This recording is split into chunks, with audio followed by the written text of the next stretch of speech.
باپ جیتے جی مر جایا کرتا ہے، 7 بیٹیاں باپ کو اتنی بوجھ نہیں لگتی ہے جتنی ایک بیٹی کے ہاتھ میں طلاق کا کاغذ بوجھ لگتا ہے باپ کو۔ تمہیں خدا کا واسطہ بات بات میں بچیوں کو طلاق نہ دیا کرو، بات بات میں گھر سے نہ نکالا کرو، چھوٹی سی ضد کو لے کر کے کسی کی زندگی تباہ نہ کیا کرو۔ تمہیں تو دوسری بیوی مل جائے گی، لیکن تم کیا جانتے ہو ایک باپ کے کلیجے پہ کیا گزرتی ہے جب بیٹیاں طلاق لے کے آتی ہے، باپ جیتے جی مر جایا کرتا ہے۔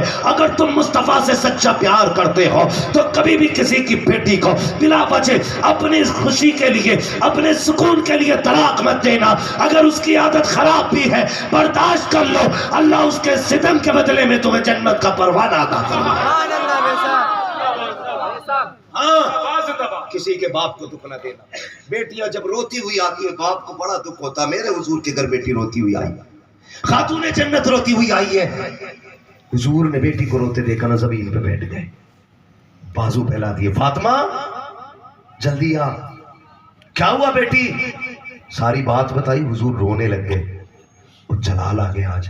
فرمایا جاؤ بیٹی ابو سفیان سے جا کے ملو اور ان سے جا کے کہو کہ وہ بھی جا کے ابو جہل سے بات کریں، وہ میری بیٹی سے معافی مانگے، ورنہ آج میرے ہاتھ اٹھیں گے اور اس کی نسل کا بیڑا غرق ہونا ہے۔ یہ بچے گا نہیں، اور نہ یہ نہ اس کے چاہنے والے، کوئی نہیں بچنا ہے۔ آج پہلی بار حضور نے یہ بات کہی ہے۔ بیٹی جا رہی تھی، ابو سفیان نے دیکھ لیا۔ سنیں آپ پڑھیں تاریخ پوری، حضور کے بڑے دشمنوں میں نام حضرت ابو سفیان کا آتا ہے، بڑے بڑے دشمنوں میں، اور بڑے دشمنوں میں صرف ابو سفیان کو حضور کی غلامی میسر ہوئی ہے، باقی کسی کو نہیں۔ بڑے بڑے دشمنوں میں صرف حضرت ابو سفیان کو حضور کی غلامی کا شرف ملا، باقی کسی کو نہیں۔ مفسرین محدثین ان کے ایمان کی وجہ لکھتے ہوئے اسی واقعے کو نقل فرماتے کہ جب خاتون جنت روتی ہوئی نکلی، ابو سفیان کے پاس گئیں، انہوں نے روتا ہوا دیکھا، ابھی ایمان نہیں لائے حضرت ابو سفیان۔ آپ نے خاتون جنت کو روتے دیکھا نا، بچی سمجھ کے، اپنی لاڈلی سمجھ کے اٹھا کے سینے سے لگایا۔ فاطمہ کیا بات ہے؟ ساری بات بتا دی۔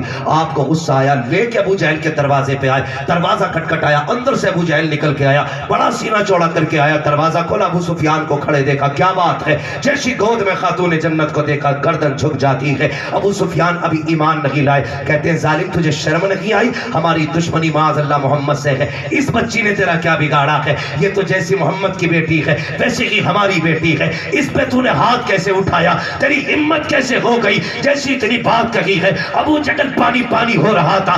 آپ کہتے ہیں فاطمہ بیٹی ہاتھ اٹھا، تماچا لگا، بدلہ لے رہے اس سے، جیسی تیری بات کہی ہے۔ خاتون جنت کی گردن جھکی۔ آپ کہتی ہیں چچا ہمارے باپ نے ہمیں معاف کرنا سکھایا ہے، بدلہ لینا نہیں سکھایا۔ نعرہ تکبیر، نعرہ رسالت، عصمت بیٹی کانفرنس، مسلک اعلی حضرت، ہمارے باپ نے ہمیں معاف کرنے سکھایا۔ پھر ابو سفیان نے اپنے ہاتھ سے ہاتھ پکڑا، پھر تھپڑ مارے تو مسکراتی ہوئی خاتون جنت آ گئی، مسکراتے ہوئی آئی۔ باپ کا بھی عجیب مسئلہ ہے، بیٹی کو بہت ہنستا دیکھتا ہے تب بھی باپ روتا ہے، روتا ہوا دیکھتا ہے پھر بھی رو دیتا ہے۔ اب ہنستے ہوئے دیکھا حضور نے بیٹی کو سینے سے لگایا۔ شہزادی کیا بات ہے بتاؤ نا؟ جب پوری بات بتائی نا پھر نبوت والی جھولی پھیل جاتی ہے، میرے نبی کے ہاتھ اٹھ جاتے ہیں، میرے نبی ہاتھ اٹھا کے کہتے ہیں اے میرے پروردگار، ابو سفیان نے میری بیٹی کے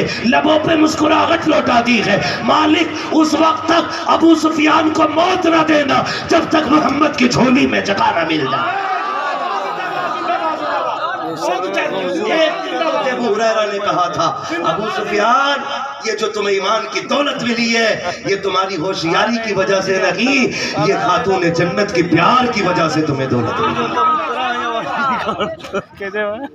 یہ بیٹیاں ہوتی اللہ سے بیٹیاں مانگا کرو۔ بیٹی کیا ہوتی ہے؟ اگر یہ بات کرنے لگے بڑا وقت چاہیے، بڑا وقت چاہیے۔ اللہ جن سے راضی ہوتا ہے نا ان کے گھر میں بیٹی بھیج دیتا ہے، جن سے خوش ہوتا ہے اللہ انہیں بیٹی دیتا ہے، اور بیٹی خالی نہیں آتی ہے، جنت کے ٹکٹ لے کے آتی ہے، رزق کا رجسٹر ساتھ لاتی ہے۔ جب وہ آتی ہے اللہ اس کے صدقے میں برکت عطا فرما دیتا ہے۔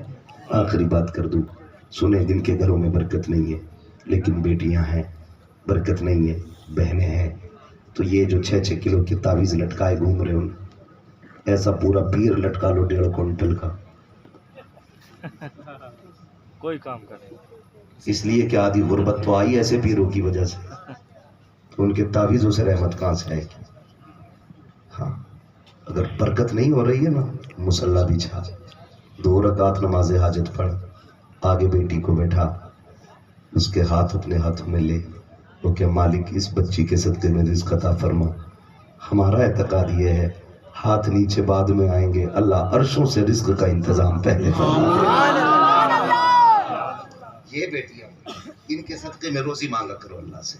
فرمایا گیا وہ اما بنعمت ربک فحدث، اپنے رب کی نعمتوں کا خوب خوب چرچا کرو.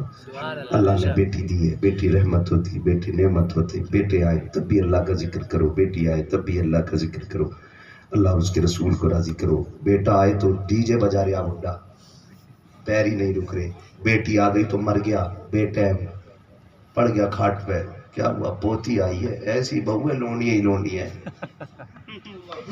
کوک کلوا دی کسی نے، پیٹ بندوا دیا کسی نے، بیٹے ہی نہیں ہو رہے. اللہ قرآن میں فرماتا اللہ جسے چاہتا بیٹی عطا فرماتا، جسے چاہتا بیٹے عطا فرماتا، جسے چاہتا دونوں عطا فرماتا، جسے نہیں چاہتا اسے کچھ نہیں دیتا ہے. تو یہ بیچاری کیا قصوروار ہے اس میں؟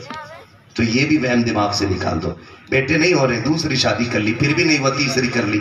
مسئلہ یہ نہیں ہے، مسئلہ یہ نہیں ہے. اللہ چاہتا ہے نا تو پھر جہاں چاہتا ہے وہاں سے وہی اولاد عطا فرماتا ہے. کوئی نتیجہ نہیں ہے. یہ سارے طریقے جو ہیں نا، یہ ہم گمان اپنے غلط ہے.